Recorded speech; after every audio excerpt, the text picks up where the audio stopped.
Morelli here from Tactical Gear Magazine. What we're going to talk about today is case preparation for precision shooting.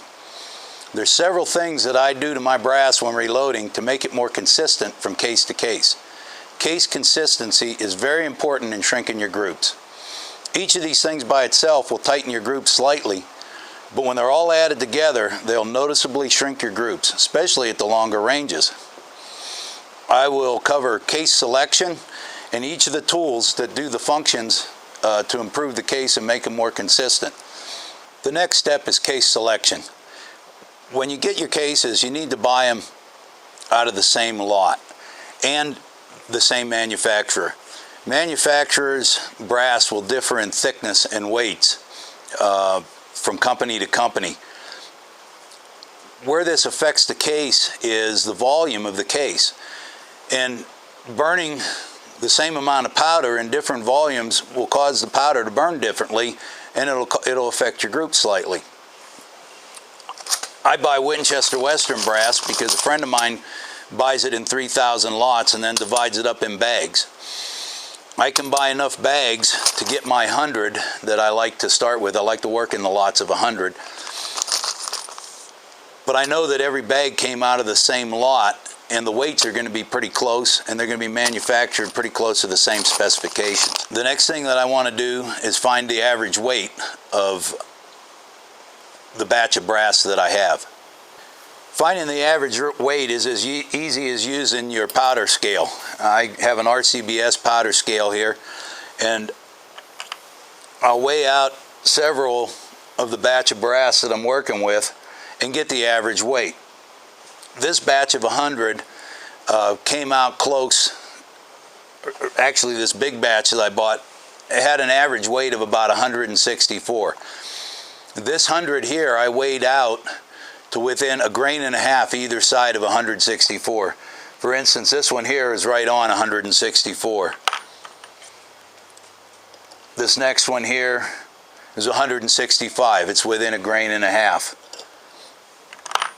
And the next one is 164.8. While I'm weighing them out, I'm inspecting the brass. I'm looking for dents in the mouth, and dents that can be fixed by the resizing process are no problem. But if it's got a divot, a crack, or break that will not be fixed by the resizing press, then I'll discard that. I also want to look at my flash hole. I want to make sure it's open, centered, and not overly big. The first thing I do is get one of my cases that's been inspected and weighed, and I full length resize it. You can lubricate it with one of the lubricants. I find this one-shot spray is really easy to use and works really good. You can line up a bunch of them, give them a shot, let it dry for a second or two, and it lubes. On a new case, you'll find very little drag in there.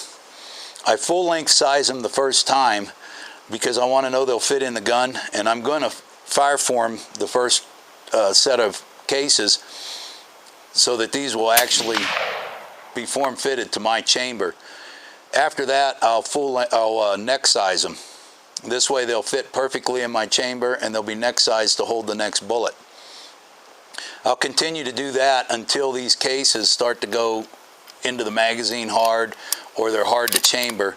Then I'll full length size them and continue on with the process. I line out all the tools that I'm going to use after the case is full sized. The first thing I'm going to do is check the flash hole consistency. I want the hole to be the same size from case to case.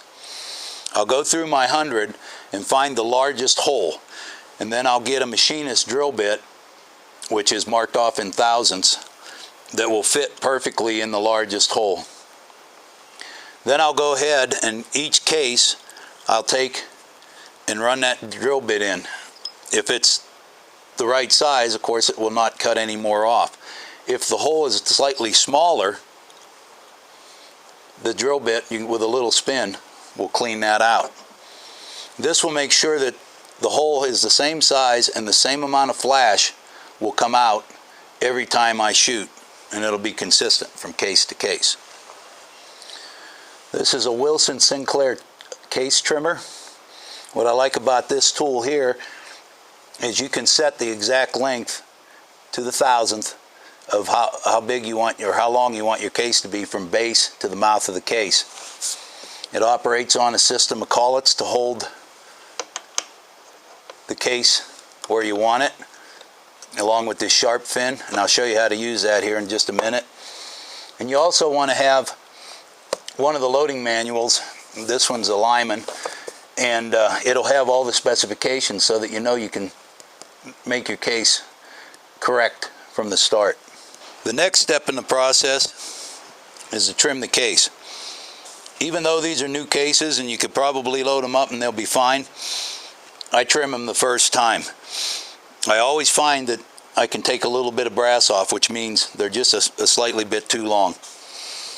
The manual says that the length from the base to the mouth should be 2 inches and 15 thousandths for a 308. I've set my measurement here so it'll cut 2 inches and 15 thousandths. Place the brass in the collet, set it in, lock it down with the shark fin, give it a couple spins until the chips stop coming off, pop it out. And you can see it took a little off. Now I know that I'm starting with the exact proper size, and I'll check these from time to time to make sure they stay within the specification. Once all that's done, you're ready to prime it. Like I said before, this is a Sinclair Wilson primer. I really like it, and the reason why is when you push it and it comes to a stop, the springs and internal workings of it give the same amount of pressure on the primer to seat it in the case. Now, all you do is drop your primer in there with the anvil up, slip your case in, tighten it up so it's centered, and close it. That'll seat the primer exactly the same way every time. Put that in the box and go on to the next one. The reason there's all this fuss on seating the primer uniformly from case to case is that the material inside the primer ignites by rapid displacement of that material, and this is caused by the firing pin. You can't really change your firing pin, and a good protrusion on a precision rifle is somewhere in the 60,000 range. If your primer base is in further or out further from case to case, so they're not consistent, and the priming pin comes out at the same 60 thousandths every time, the rapid displacement will be slightly different from shot to shot. I believe this will affect the flash, and by getting them at the same distance and being struck the same by the firing pin, I believe you'll get the same amount of flash and cause more consistency, and that will shrink your groups.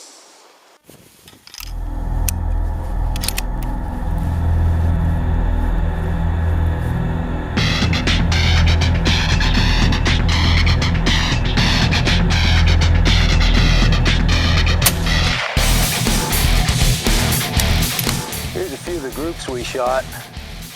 This was the first group, and they had a flyer. There's 2 shots in one.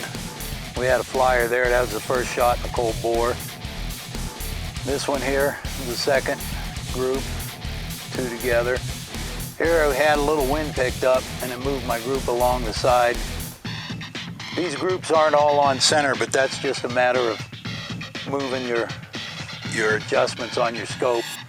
Here's what we're looking for. This is about a half-minute group right here, and it's on center. Be sure to put these case prep tips to use at your reloading bench for tighter groups. Remember, attention to detail now will make a big difference at the range later. I'm Dave Morelli. Be sure to visit tacticalgearmag.com for more info on how to become a more precise reloader and shoot tighter groups.